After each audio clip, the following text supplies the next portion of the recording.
Good morning, good evening, good day, everyone. This is Luda Kopikina with GAI Insights. Welcome to Daily AI News Review, where we mark articles essential, important, and optional. You can follow along on gaiinsights.com/articles. And please tell us your comments and whether you agree or disagree with us as we rate those articles. All right, let's start with the first article. John, if you can remove the first page. Tremendous. And the first article is Introducing Embed 4. This is from Cohere, the very comprehensive multimodal search for business, additional capability that Cohere is now a platform across the board, across the various capabilities. Ashish, what do you think about this one? So this is very interesting. I was in between kind of important and optional, but I'll state the reasons why. It's another model, right? So that's why it was like optional. And every day there's a new model announcement, and sometimes it's just hard to parse through these numbers. But the reason I feel this is also on the important side of things is this is embedding is one of the fundamental capabilities of your RAG systems or any intelligence system, right? Where you are able to take unstructured data, create embeddings of it. This one is natively multimodal, right? Which is more interesting because again, most of our documents are multimodal in nature, and it kind of creates this ability to fast create embeddings for these documents that you might have for your business purposes, and then be able to search it back, right, as part of your RAG pipeline. So for that reason, again, I thought it's kind of on the important side because it creates that fundamental efficiency. So everybody who's building on top of systems like this will get the benefit of the efficiency. So that is kind of my reading. Right. And so they have the three tools that they're talking about, embed 4, re-rank, and then command A. So the embed 4 is actually another sort of an upgrade of embed 3. So it is, in some sense, an update. What did you think about this, John? What your thoughts? I don't know. I was definitely important, maybe essential. It's so important to be able to search in a multimodal way, and they should say that it is an update from previous activity, but I don't know. It seemed to me like something that coheres such an important provider. I don't know. I was on the fence between the two. Right. I actually was same, but ended up on important because of the capabilities, like the performance they cite on embeddings. The multilingual stuff is actually quite impressive, as you can see. So I thought that for enterprises who are looking to do that and who are looking to actually reduce the hallucinations some more, an uptick from RAG, this will do it for them. So I thought it was important. So by the power of the chalk, important. Let's proceed to the next article. Okay, guys. So this one comes from Quillette, and it talks about the qualitative research using Claude, where it eliminates the company Quillette that is in market research, eliminate 80% of the mandate tasks. So it's a user case. What did you think about this, John? Yeah, I thought this is, I was going to mark it essential. I mean, you have a lot of, it's a great case study. The labor substitution is, really pretty substantial, right? We get 80%. It's the streamlining of the research process. It's I don't know. It's a short read. My only problem with it, and the reason I would, not recommend it is it doesn't really give a lot of detail, but and it is from a vendor, so I don't know. I guess let's say important because of those reasons. Ashish, do you agree, disagree? So my sentiments are similar when reading this document.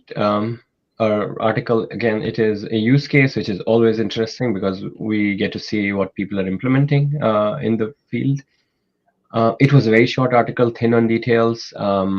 So for that reason, I was like trending towards kind of the lower rankings. But one of the things that I would want to underscore is this is this is not replacement, but again, augmentation of a very highly paid kind of job profile, right? Research, and being able to get highly qualitative results in that aspect is very interesting, because again, this is where we feel that the benefit of AI is, where it can go and parse through, again, slew of data and extract insights and kind of create this research augmentation for a lot of organizations. So from that perspective, I feel it is super interesting and trending important. Okay. Yeah, I'm thinking actually optional, because it's true, but we've seen a number of articles where the qualitative research is augmenting the current users with great results. So, and this is really slim on detail. So again, by the power of the chalk, we'll rate this as optional. And by the way, Ashish, I didn't introduce you. Sorry about this at the front. Do you mind giving a sentence of what you're doing and where? Sure. My name is Ashish Bhatia. I work at Microsoft as a product manager, and we're building AI platforms for low code and no code kind of user base or Yeah, persona. and we value your participation, Ashish, tremendously. So thanks for joining. Okay. All right, next to the next article. It's about Cato Networks introducing generative AI security controls for their platform, Cato CASB, to mitigate shadow AI risk. This is, as you can see from PR Newswire, so it's a product announcement, but it's a very interesting product announcement. So I actually put an important on it, even though it comes from a vendor. So Cartoon Networks is one. It's from they are in Israel, Tel Aviv, and they are a quite a serious player in this security industry. They have revenue about $250 million, and they are actually doing well. So their platform of shielding the enterprise from shadow AI when employees use it and might leak the enterprise data out, or open the company for attacks. So it seems very comprehensive, and it's important tool that they're introducing. What did you think about this, John? Yeah, I also had as important. I think, we've seen there's a lovely survey out there by Writer that talks about 35% of employees are building their own, buying their own tools, and using them for work and so forth. So this issue, and not so much about, I don't think of it so much as shadow IT as citizen programmers, but there's so much risk, that gets opened up if you don't have a knowledge of this. So I think that the capability for an organization to be able to monitor this, I don't think they can stop it, but they can monitor it, and that's I think an important capability.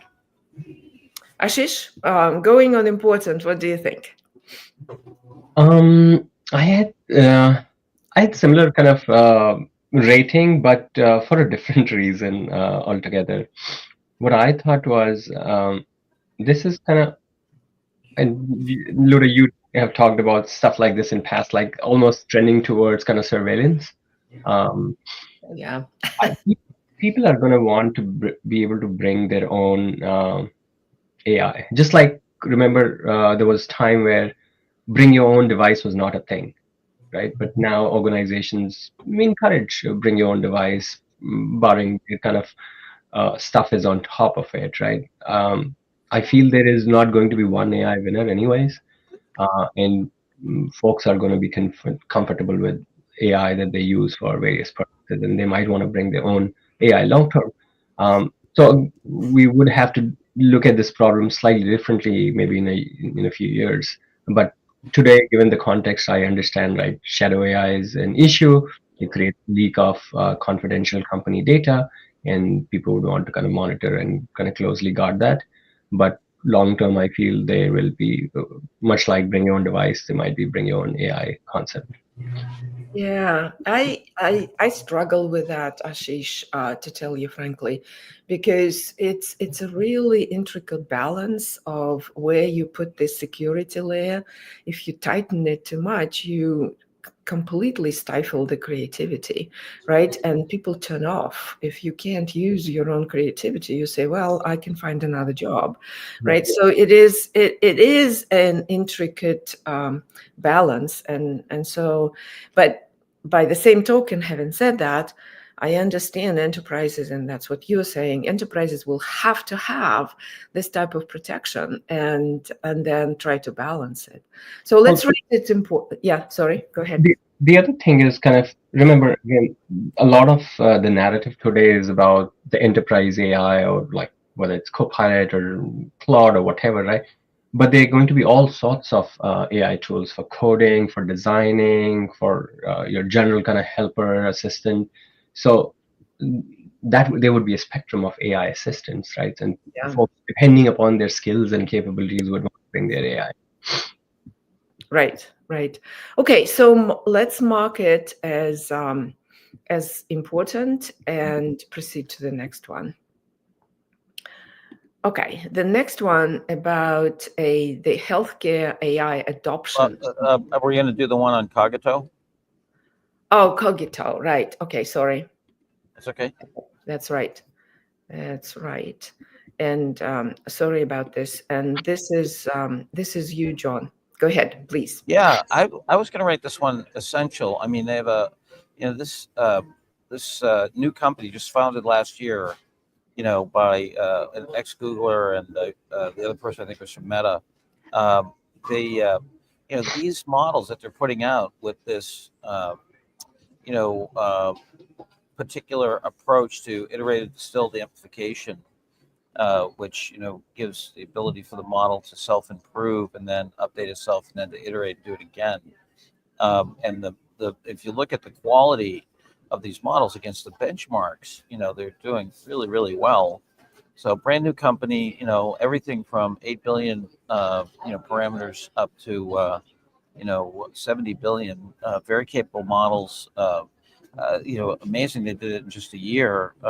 So this is this. I know we're talking about everyday miracles and the ongoing improvement, but they developed these things in 75 days. I mean, that's just amazing. I was going to give this an essential.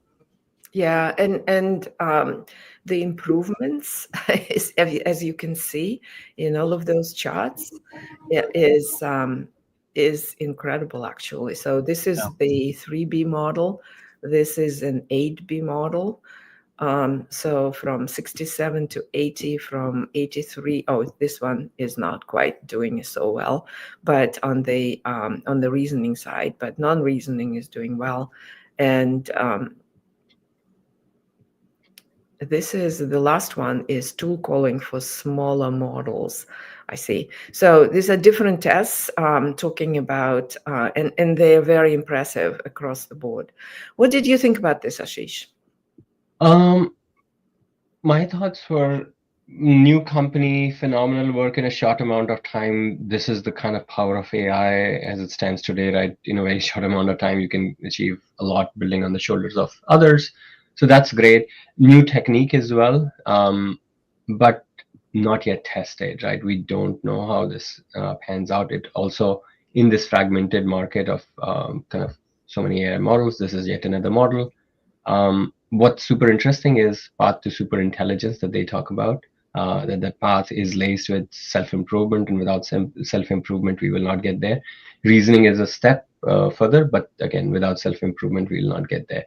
But again, for the fact that it's untested, there isn't any case study or kind of user testimonials or customer testimonials. For that reason, I thought it was optional in my mind. Optional. Okay, so we have essential to optional.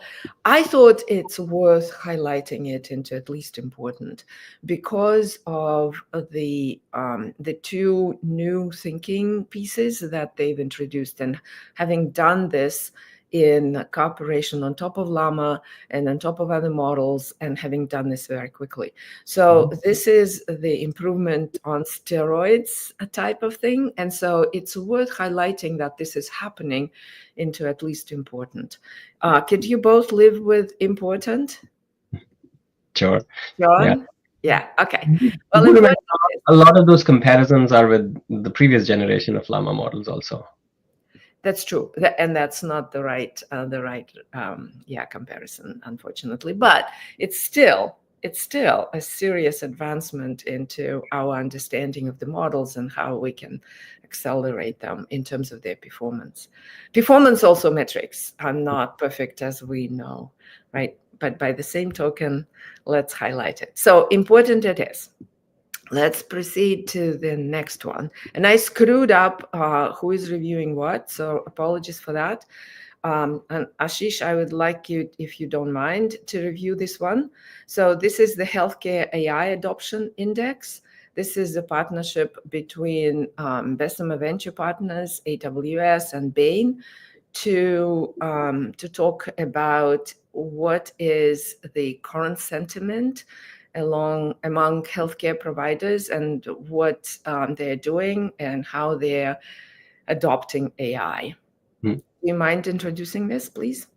Yeah, absolutely. I'm going to be honest, I spent the least amount of time on this article. However, the key takeaways for me was adoption is increasing, investment is increasing, and stuff like that. Stuff that we already know are familiar with other industries. Anybody who's in healthcare, this might be a super interesting read, because again, this gives them the information, the data that they might need to kind of convince kind of shareholders, stakeholders, or whoever, right? Other than that, again, as I mentioned, I spent the least amount of time on this article. Okay. John, what's your thinking? John, you're on mute. John, we still can't hear you. I was between important and essential. I mean, this is a nicely done thing. Really goes through, what parts of healthcare are getting adopted. It's in conjunction with Bain and also I forget the other folks that are working with on this, but I don't know. That was very nicely laid out. Bessemer's been doing a pretty good job in terms of looking at market impact. Certainly for an AI leader that's concerned about making the case for their investment, trying to get more budget and so forth. You could draw, even if you're not in healthcare, there are a number of things in here that could be used, right? You got payer, pharma, provider. You look at all the different use cases in terms of care or marketing and sales, claims, networks. I mean, it's a very rich set of data, and certainly nice graphics that you could pull over into any kind of budget presentation or justification presentation. And so I'm leaning more toward essential, because I don't know, I think on these things, the back to what's the ad leader trying to get done, right? They're trying to understand, but they're also trying to make a case for something, and they're trying to successfully implement. So I was going to go essential in this one. Okay. Yeah, I was on the important category, because I think even though they're going deeply into healthcare and with its very specialized issues, it actually, I think, transfers to other segments. And as a result, this is quite interesting, especially on the working with the startups type of phase, and also talking about how AI wave differs from the prior software revolutions, right? This is much faster and much steeper. So it's several takeaways in these articles transfer to other industries, and for the founders of companies in the healthcare space, this very much underlines that now companies are very ready to experiment with the startup solutions and actually much might want to take them as partners and develop the capabilities on the startups solutions and frameworks. So this is actually new. And for that reason, I thought that we should mark it as important at least. They also talk about the fact that they are open to co-development with startups, right, which is unheard and kind of new in the industry. But there's another interesting number in there: 30% of AI pilots are reaching production, which otherwise might feel like kind of low, but actually it's pretty good. Yeah, Yeah. that's yeah. No, I mean, that's why they call them pilots, right? I mean, that's amazing. Well, if we give our audience any votes here, I'm just saying that I have 2 people who are supporting Essentials. So, Luda, keep that in mind. All right. Essential it is. All right. Our voters have swayed us. Okay, essential. All right, let's proceed. The next one is a use case from LangChain. And this is about transforming government services in Abu Dhabi using LangChain and LangGraph. And who is this? That's not me, I think. That's John. Yes. Yeah. I was going to give this. I would love to give it an essential, but I'm going to give it an important. I mean, this whole notion of how governments can reinvent themselves. But I was really, given how light the data, the details are, I'm actually between optional and important. And this is such a vital area. Many years ago, we used to teach a thing about Singapore at Harvard Business School about how they automated their government and how important it was for the overall economic development. And when you have a city state like Abu Dhabi, same thing. So I guess I'm on the fence between optional and important. Okay, Ashish, where do you put this? I would support important on this because when I read through, I mean, I was like, this is exactly what how government could get started, especially distributing the benefit of AI to all citizens. And again, this is a good case study in that sense. I mean, I know from again experience that, for example, government in India, they are kind of joining the AI bandwagon, kind of distributing. Whether it's for agriculture, healthcare, all these AI services or AI kind of augmented services, we will see more of government AI or kind of sovereign AI solving these problems for their citizens. So again, this stepping in the stone in the right direction, I would say, important for me. Yeah, I also thought that it was important for slightly different reason. I mean, they could have done a very simple assistant, right?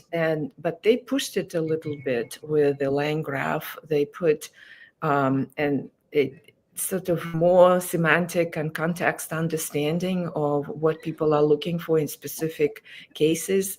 They put together the personalized information so that people can receive much more personalized advice. They pushed it, and it actually sort of very important that the government can do this, and it's a great example. So important for me as well.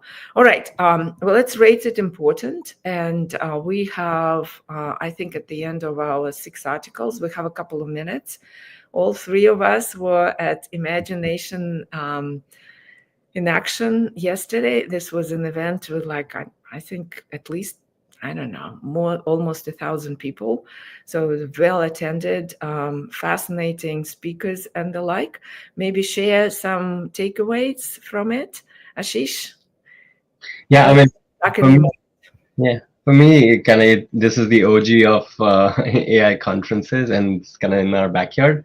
So it's always good opportunity to up close connect with people and kind of meet various thought leaders, right? So I would always try to be there as much as possible. So phenomenal kind of vibes there. The one thing that stuck out for me was this concept of Internet of Things that Professor Ramesh Raskar is kind of driving, the Nanda architecture. we're actually hosting him at Microsoft Nerd Center tomorrow for a conversation around the MCP, A2A, all of these protocols that are landing to create interoperability between agents. So super interesting. Yeah, and super important. So there were, in addition to Nanda introduction, there were a whole bunch of startups standing there in front of the door to the Nanda discussion, and some of them are pushing the envelopes on agents and almost like object-oriented programming, but on steroids, sort of equipping agents with all kinds of memory, personalized information, and kind of doing it in real time with sitting on these protocols that enabling coordination. I was really excited about what we're going to see. It's very beginnings. It's really very simple yet, but I think we're going to see quite a bit of distribution power for agents. Yeah, I was really struck by just how many people are working on different parts of the capability stack, whether it's payments or identity or, different kind of. I was talking to one startup that has a new model of federated learning, and that can work in an asynchronous environment, and they're very secure. So they do healthcare, financial services. It's just the flurry of activity around enabling the new semantic operating system, agentic capabilities, and whether that's at a security layer, identity layer, a payments layer, it's just it's amazing. I mean, and it's just so much activity that's really in this economic cluster. Yeah, another takeaway for me was a lot of people stressed about data, and even though it's sort of an obvious point, but there are all kinds of frameworks that are evolving around data being a differentiator, and how do you potential business models on data trading and the like. So that was, for me, one of the takeaways coming from the likes of Fidelity and sort of large companies like that. So Sure. Quite an interesting advancement on the data ownership differentiation. Absolutely. Let me give us a total here in terms Yeah, of. what do you have? I don't see your page. I see the first page, but not the second page. Yep. Hold on one second. So if I'm not mistaken, we have. There we are. So we've got one important, an optional, one essential. Sorry, 4 importance, 1 essential, 1 optional, and the important is on the. The essential is on the preview. I'm sorry, I put that in the wrong one. Hold on one second. These are mixed. The cogito should be important, and the essential should be on healthcare. Yeah, so, essential is on healthcare. Yep. I was just seeing as you have the power of the chalk when we're talking. I would actually change the. I changed it on the actual slide. So yes. Okay. But it is. But thank you. Great discussion. Thank you, Lucinda, Vivek, everyone for participating and giving us your opinion. We really appreciate it. Ashish, thanks for joining us as always. Very good insights. Really appreciate it. And we'll see you all tomorrow. Bye-bye now. Have a great day. Bye.